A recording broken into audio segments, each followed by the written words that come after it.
Hai semuanya, apa kabar? Nah, untuk kesempatan kali ini saya akan membahas mengenai Channa Setewati ya. Jadi pembahasan kali ini ya permasalahan yang sering ditanyakan ketika merawat Channa Setewati.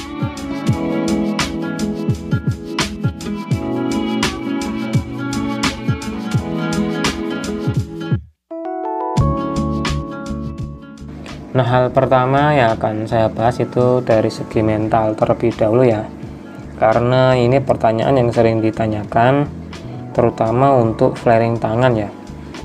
Nah, untuk flaring tangan sendiri emang bisa dikatakan untuk melatih mentalnya cukup gampang-gampang sulit ya, karena Channa Setewati sendiri bisa dibilang Channa unik karena ada yang gampang untuk melatih mentalnya, ada juga yang sulit ya.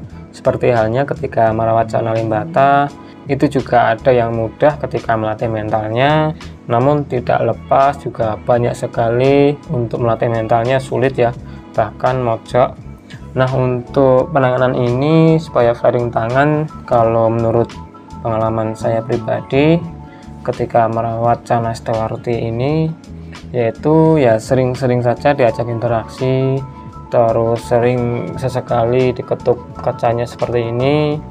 Terus tak lupa bisa digoda menggunakan cermin, karena untuk melatih mental pasti tidak luput ya, ketika melatih pasti kebanyakan orang akan menggunakan cermin ya.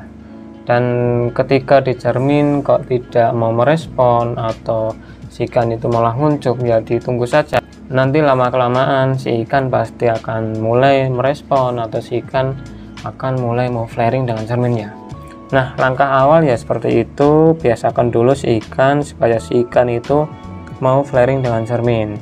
Ketika si ikan sudah mau flaring dengan cermin, nanti akan lebih mudah ketika untuk melatih mentalnya supaya mau flaring dengan tangan ya. Karena nanti ketika flaring dengan cermin, langsung berikan jari seperti ini, lama-kelamaan si ikan akan paham ya, ketika diberikan jari si ikan akan flaring. Itu sih yang sering saya lakukan, namun kendalanya pasti tidak semua ikan mau flaring dengan cermin ya. Pasti kebanyakan itu adalah kendalanya, karena biasanya si ikan itu kebanyakan pasti hanya nguncup atau si ikan bahkan tidak mau meresponnya. Ya, saran saya sering-sering saja ajak interaksi, sering-sering saja diberikan cermin, karena nanti lama-kelamaan pasti si ikan juga akan mau flaring ya. Kalau tidak ya bisa digunakan cara seperti ini. Contohnya di samping ini ada ikan Channa lain, terus sekat seperti ini dibuka saja supaya si ikan itu melihat di sampingnya ya.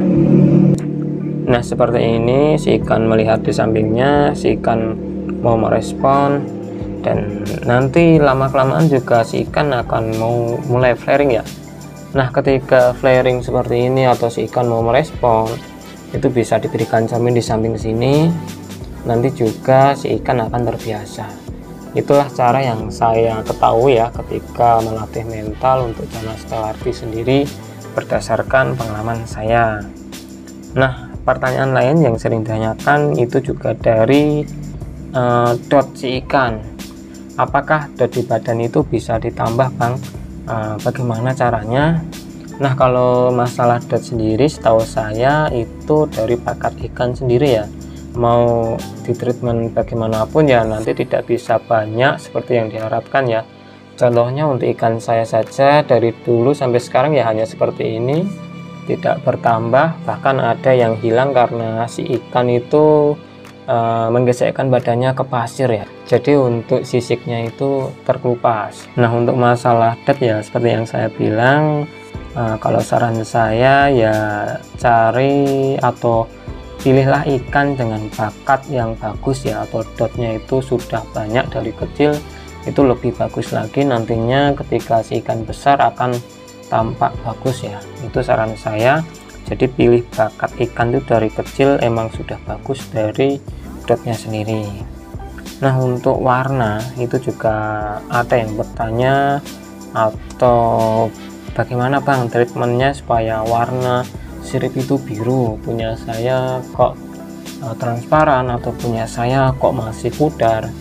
Nah, untuk masalah ini juga bisa dibilang itu bergantung dari umur si ikannya. Kalau umur si ikan itu masih muda, untuk warna sirip emang belum terlalu terlihat. Nah, untuk ikan ini kenapa sudah mulai terlihat? Karena untuk umur si ikan sendiri itu sudah cukup tua ya. Ini adalah ikan rawatan sudah cukup lama. Nah, kalau untuk pakan ya saran saya kalau dari segi pelet ya bisa berikan Akari Premium Maxi atau Akari Premium Blue. Kalau untuk pakan hidup ya bisa berikan cacing, karena cacing juga bagus untuk si ikan sendiri, atau bisa berikan udang hidup, atau kalau tidak ya juga bisa berikan ulat Hongkong ya. Nah, untuk warna ya seperti itu saran saya. Kalau seumpama ada yang bertanya lagi ya seperti ini jawabannya ya. Kalau seumpama ikan masih muda ya tunggu saja di treatment, diberi makan yang cukup atau yang berprotein, nanti pasti kedepannya untuk warna akan bagus ya. Nah, yang selanjutnya itu dari sirip atas atau gondrong ya. Karena dulu itu banyak sekali yang bertanya, Bang, supaya siripnya itu gondrong itu bagaimana? Kalau untuk ini setahu saya ya, kalau untuk gondrong itu juga dari bakat atau gen si ikan sendiri ya, lebih ke bakat si ikan ya kalau untuk gondrongnya. Kalau untuk treatmentnya saya belum pernah mencoba treatment supaya siripnya itu gondrong atau terlihat lebih gondrong ya.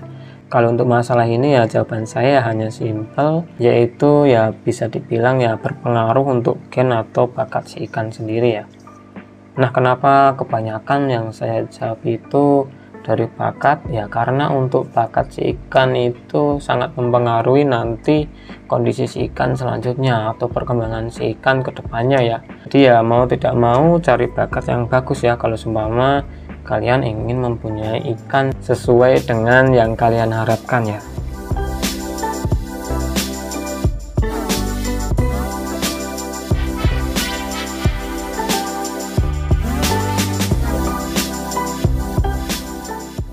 Nah, untuk masalah lain seperti settingan, ini juga ada beberapa dulu yang bertanya, contohnya seperti posisi lampu. Untuk posisi lampu untuk ikan ini atau di akuarium ini berada di depan ya. Bahkan untuk semua tank di rumah saya itu berada di depan, dan kebanyakan lampu menghadap ke bawah atau sedikit menghadap ke belakang ya. Jadi untuk belakang itu juga terlihat. Nah, untuk yang di sampingnya ini untuk cana orna ini lebih menghadap ke bawah ya. Jadi untuk belakang itu terlihat sedikit gelap, yang terang bagian depan seperti ini. Nah, jadi untuk masalah posisi lampu ya saran saya berada di paling depan, terus dihadapkan ke bawah atau dihadapkan sedikit ke belakang. Itu saran saya. Nanti untuk kelihatannya ya seperti ini untuk tampilannya. Dan untuk warna lampu sendiri itu ya saran saya bisa gunakan warna lampu full putih ya. Kalau seumpama selera kalian supaya warnanya itu lebih biru lagi, itu juga bisa digunakan atau menggunakan lampu yang berwarna putih biru. Nanti untuk badan atau warna siripnya itu lebih biru lagi ketimbang menggunakan lampu full putih ya. Jadi ya balik lagi ke selera kalian mau yang seperti apa untuk tampilan ikannya. Kalau mau terlihat natural ya full putih, kalau mau terlihat sedikit lebih biru atau birunya itu lebih tajam ya yang putih biru ya. Jadi ya kembali lagi ke selera kalian masing-masing. Dan untuk pasir atau background itu yang cocok seperti apa, itu juga kembali lagi ke selera.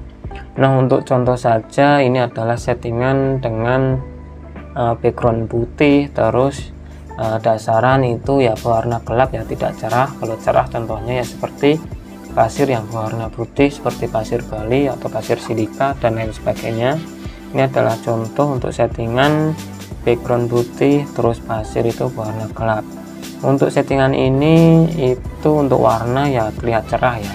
Nah, untuk settingan yang backgroundnya hitam terus dasaran putih itu untuk badan lebih terlihat putih bersih, dan untuk warna birunya lebih pekat lagi ya.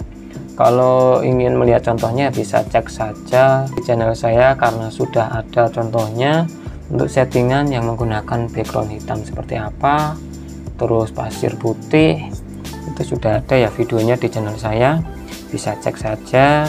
Nah, mungkin itu dulu untuk video kali ini untuk pembahasan tentang channel STLRT. Semoga video kali ini bermanfaat buat teman semuanya, dan terima kasih buat teman semuanya yang sudah menyempatkan waktu untuk menonton video di channel saya. Sampai di sini dulu dan sampai jumpa di video saya selanjutnya.